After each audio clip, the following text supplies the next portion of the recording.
ఇంకా big boss 11th week అయితే మొత్తం శాంతియుతంగా అయితే జరిగిందనే చెప్పాలి. ఎందుకంటే అందరి ఫ్యామిలీస్ వచ్చారు కాబట్టి అందరూ కూడా చాలా ఆనందంగా ఉన్నారు. ఇంకా అందులోనే భాగంగా ఈ వారం అయితే ఎలిమినేషన్ అయితే లేకుండే కాబట్టి అందరూ హ్యాపీగా ఉన్నారు. ఇంకా హ్యాపీగా ఉన్నారో లేదో కానీ నెక్స్ట్ వీక్ అంటే 12th వీక్ నామినేషన్స్ అయితే స్టార్ట్ అయిపోయాయనే చెప్పాలి. ఇంకా ఎప్పుడు లేని ట్విస్ట్లు అయితే ఈ సీజన్లో ఉండడం జరుగుతుంది. ఆల్రెడీ సీజన్ స్టార్టింగ్లో హోస్ట్ అయితే చెప్పడం జరిగింది ఈసారి ఎన్నో ట్విస్ట్లు ఉంటాయి, అలానే అన్లిమిటెడ్ ఎంటర్టైన్మెంట్ కూడా ఉంటుందని ఆల్రెడీ నాగార్జున గారు అయితే చెప్పడం జరిగింది. ఇంకా అందులోనే భాగంగా అయితే ఈసారి సీజన్ 8లో అయితే ఒక షాకింగ్ ట్విస్ట్ అయితే తీసుకొని వచ్చారు.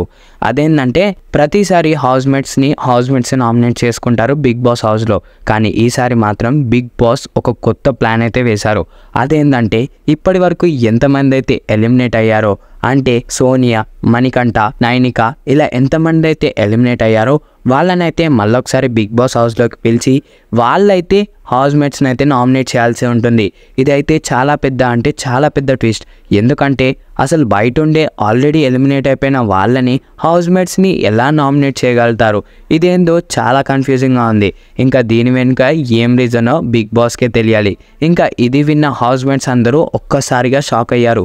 ఎందుకంటే ఆల్రెడీ వాళ్ళకి ఏమైనా కొట్లాటలు ఉంటే వాళ్ళు వచ్చి వీళ్ళని నామినేట్ చేస్తారు, అలానే వాళ్ళని టార్గెట్ చేస్తారు అని హౌస్మేట్స్కి అయితే చాలా భయం అయితే ఉండిపోయిందనమాట.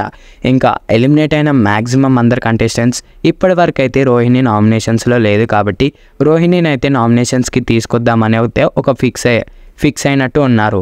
అందరూ కూడా రోహిణిని అయితే టార్గెట్ చేయడం జరుగుతుందని ఈజీగా కనబడుతుంది. ఇంకా అదే కాకుండా ఈసారి అయితే ఈ ట్విస్ట్ తీసుకురావడం చాలామందికి షాకింగ్ అనే చెప్పాలి.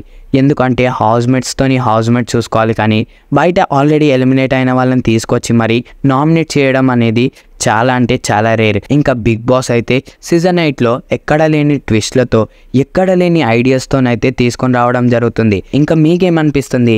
నిజంగా ఇలా చేయడం కరెక్టా? అంటే ఎలిమినేట్ అయిన కంటెస్టెంట్స్ని మళ్ళీ తీసుకొని వచ్చి నామినేట్ చేయడం నిజంగా కరెక్టా? చెప్పండి.